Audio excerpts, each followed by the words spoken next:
Hey everyone, it's Flak. Everyone tuned into EA Play 2020, hoping for a glimpse of Battlefield 6, a remaster of Battlefield 3, or whatever's coming for the franchise.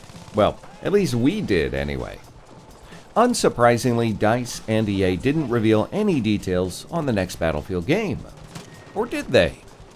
We only got a few quick glimpses of Battlefield content during EA Play, and some of it's actually pretty compelling.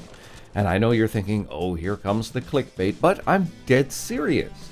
For this video, I'm going to break everything down, read between the lines, and also talk about some interesting stuff spotted on Twitter.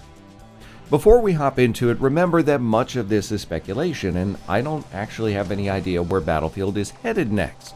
However, I'm told after I make these kinds of videos, DICE sweeps the studio for hidden microphones and bugs, so I do have a pretty solid track record.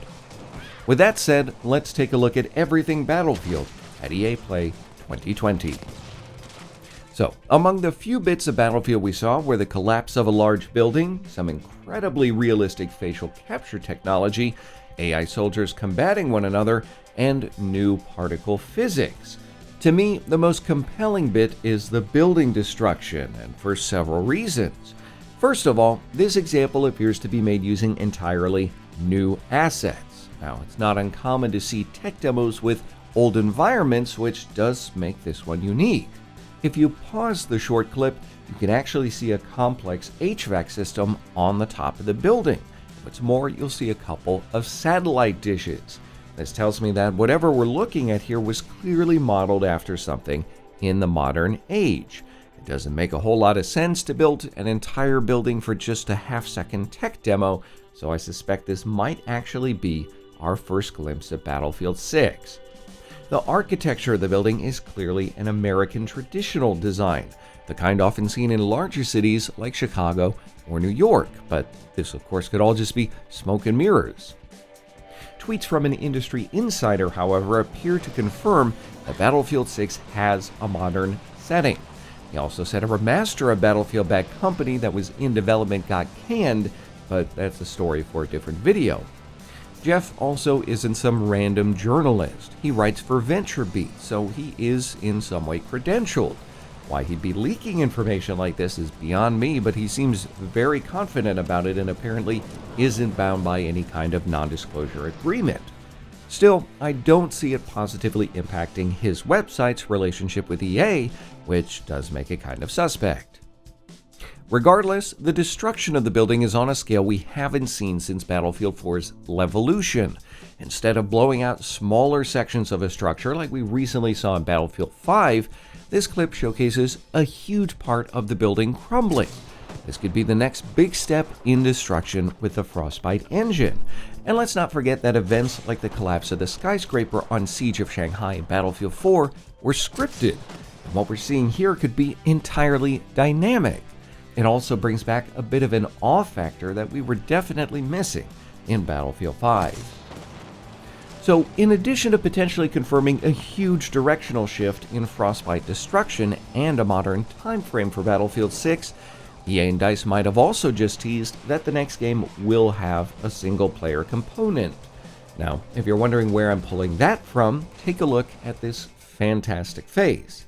The level of detail here is phenomenal. If you look really close, you can actually see the little chin hairs rendered there. It's clearly designed to be seen close up, in cutscenes, and while I have little doubt the model here exists for a stand-in purpose, ask yourself why DICE would be experimenting with such technology if they didn't intend to use it in this manner. Many people were hoping Battlefield developers would ditch single-player entirely for the next game, so I'm sure this is going to come as some kind of disappointment for a few people. I've also seen some comments on the internet that the character model bears a resemblance to Blackburn from Battlefield 3. While that is entirely possible, I do just think that it is a stand-in. Stand-ins are used frequently in proof-of-concept work, and many companies create characters specifically for tech demos. As for the AI soldiers, it isn't necessarily new technology, and I don't think it's a tease for 100-player battles or anything like that. You can actually see these soldiers in Battlefield 5. most easily on maps like Iwo Jima. They're used to create the impression that the battle is actually larger than it is. It's a clever visual trick, but perhaps DICE are teasing here that they've made significant progress with the technology.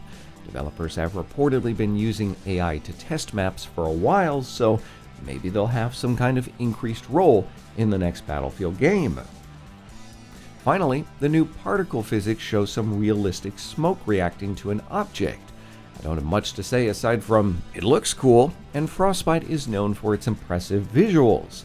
I don't think smoke currently reacts to objects in Battlefield 5, so it would be really cool to see how this bolsters realism. Finally, a bit of a bonus thing, we do see Battlefield's global community manager Freeman standing in front of a Battlefield 4 themed desktop. It's almost as if he was trying to tell us something.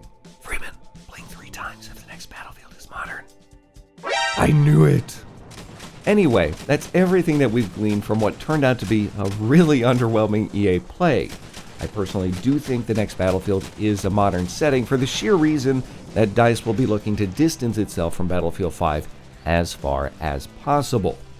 But, what do you think about what we saw this year? Did you expect more from Battlefield? Tell me in the comments. If you enjoyed this video, leave a like. If not, a dislike, and make sure to subscribe and tap the bell to get the latest updates. Only about 15% of subscribers hit that notification bell, so if you really want to help out the channel, that is one major way to do it. As always, thanks for watching.